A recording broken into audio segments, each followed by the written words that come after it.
حضرت نوح علیہ السلام، جس کو آدم ثانی بھی کہتے ہیں۔ حضرت نوح علیہ السلام کا نسب یوں بیان کرتے ہیں: لوح بن لامک بن متوشالخ بن اخنوخ یعنی ادریس علیہ السلام، بن یارد بن مہائیل بن قینان بن یانش بن شیس بن آدم علیہ السلام۔ حضرت آدم علیہ السلام کے بعد مشہور انبیاء علیہ السلام میں سے ایک حضرت نوح علیہ السلام ہے۔ آپ علیہ السلام کی ولادت حضرت آدم علیہ السلام کی وفات کے 126 سال بعد ہوئی۔ آپ علیہ السلام کو 1000 سال عمر ملی اور بعض 1300 سال لکھتے ہیں۔ اس میں سے 950 سال تک آپ علیہ السلام اپنی قوم کو نصیحت کرتے رہے۔ حضرت نوح علیہ السلام کا اصل نام عبد الغفار تھا، لیکن آپ علیہ السلام اپنی قوم اور آخرت کی فکر میں بہت زیادہ رویا کرتے تھے، اس لیے اللہ تعالیٰ نے قرآن مجید میں آپ علیہ السلام کو نوح یعنی بہت زیادہ رونے والا کے نام سے یاد کیا ہے۔ آپ علیہ السلام معمولی نعمتوں پر بھی اللہ تعالیٰ کا شکر ادا کیا کرتے تھے، اسی وجہ سے اللہ تعالیٰ نے آپ علیہ السلام کو عبدن شکورن کے لقب سے یاد کیا ہے، جیسے کہ قرآن مجید میں ارشاد ہے، جس کا ترجمہ بے شک وہ نوح ہمارا شکر گزار بندہ تھا۔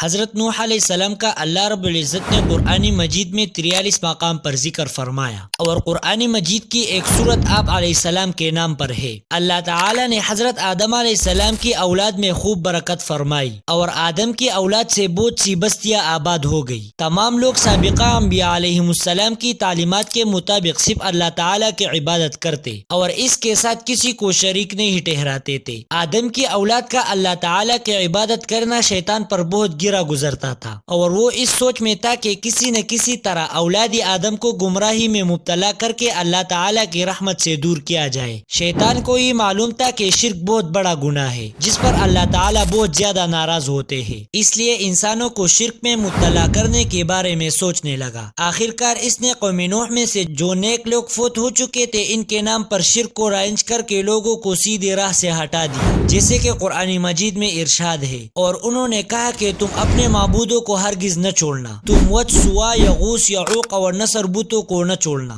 حضرت عبداللہ ابن عباس رضی اللہ عنہ فرماتے ہیں، قوم نوح میں شرک کی ابتدا اسی طرح ہوئی کہ ود، سوا، یغوث، یعوق اور نصر، یہ 5 افراد قوم نوح میں نیک لوگ تھے۔ جب یہ وفات پا گئے تو شیطان نے ان کی قوم کے دل میں یہ بات ڈالی کہ تم ان کی بیٹھنے کی جگہوں پر ان کے ناموں کے مجسمے بنا کر رکھ دو، تاکہ انہیں دیکھ کر تمہیں اللہ تعالیٰ کی عبادت کا شوق پیدا ہو۔ چنانچہ قوم نے ایسا ہی کیا۔ پھر جب یہ مجسمے بنانے والے مر گئے تو ان کے بعد آنے والے لوگوں نے لا علمی میں یہ سمجھا کہ ہمارے باپ دادا انہی مجسموں کی عبادت کیا کرتے تھے، پس انہوں نے ان نیک لوگوں کے مجسموں کی عبادت کرنا شروع کر دی۔ اس طرح ان کے درمیان شرک پھیل گیا۔ اسی طرح عبداللہ ابن عباس رضی اللہ عنہ فرماتے ہیں، ہم نے حبشہ میں ایک خوبصورت گرجا دیکھا جس میں انبیاء علیہ السلام اور نیک لوگوں کی تصاویر تھے۔ ہم نے حضرت محمد صلی اللہ علیہ وسلم کے سامنے اس گرجا گھر اور تصاویر کا ذکر کیا تو آپ صلی اللہ علیہ وسلم نے فرمایا، ان یہود و نصارہ میں جب کوئی نیک آدمی فوت ہو جاتا تو اس کی قبر پر عبادت گاہ تعمیر کرتے اور اس میں ان کی فوت شدہ لوگوں کی تصاویر بنا کر رکھ لیتے تھے۔ قیامت کے دن یہ گمراہ لوگ اللہ تعالیٰ کے نزدیک بدترین مخلوق ہوگی۔ جب قوم نوح میں 5 نیک لوگوں کی مجسموں کی پوجا عام ہو گئی اور لوگ اللہ تعالیٰ کو چھوڑ کر بتوں کی پوجا کرنے لگے تو اللہ تعالیٰ نے اپنے بندوں پر رحمت فرماتے ہوئے انہیں سیدھی راہ پر لانے کے لیے انہی میں سے ایک بندہ حضرت نوح علیہ السلام کو نبی بنا کر بھیجا۔ جب آپ علیہ السلام کو مبعوث کیا گیا اس وقت آپ علیہ السلام کی عمر 50 سال تھی، جیسے کہ قرآن مجید میں ارشاد ہے، یقیناً ہم نے نوح علیہ السلام کو ان کی قوم کی طرف نبی بنا کر بھیجا اور ان سے کہا کہ اپنی قوم کو ڈرائے اس سے پہلے کہ ان پر دردناک عذاب آ جائے۔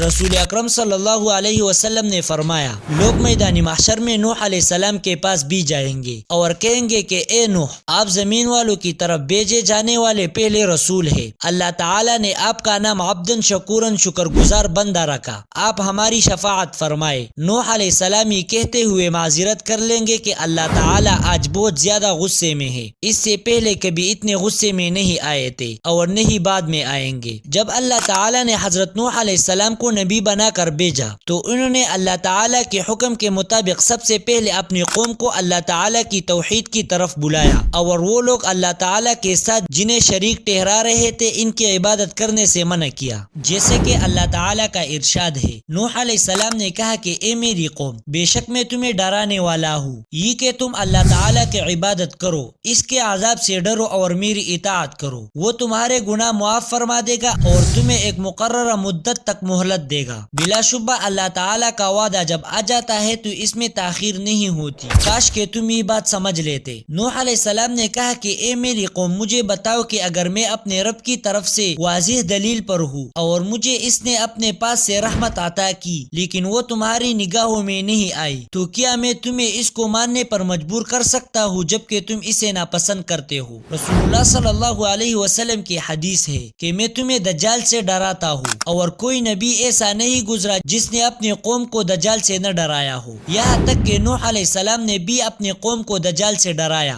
حالانکہ ان کا زمانہ بہت پہلے تھا۔ حضرت نوح علیہ السلام نے نبوت ملنے کے بعد اپنی قوم کو خیرخواہی کرتے ہوئے انہیں اللہ تعالیٰ کا پیغام پہنچایا، مگر قوم نے سرکشی کا مظاہرہ کرتے ہوئے آپ علیہ السلام کو جھٹلایا اور آپ علیہ السلام کو مخلصانہ دعوت کو ماننے سے انکار کر دیا، اور آپ علیہ السلام کے نبی ہونے پر مختلف شبہات کا اظہار کیا کہ تم تو ہماری ہی طرح کے انسان ہو، تم ہمارے بجائے نبوت کے حقدار کیسے بن گئے؟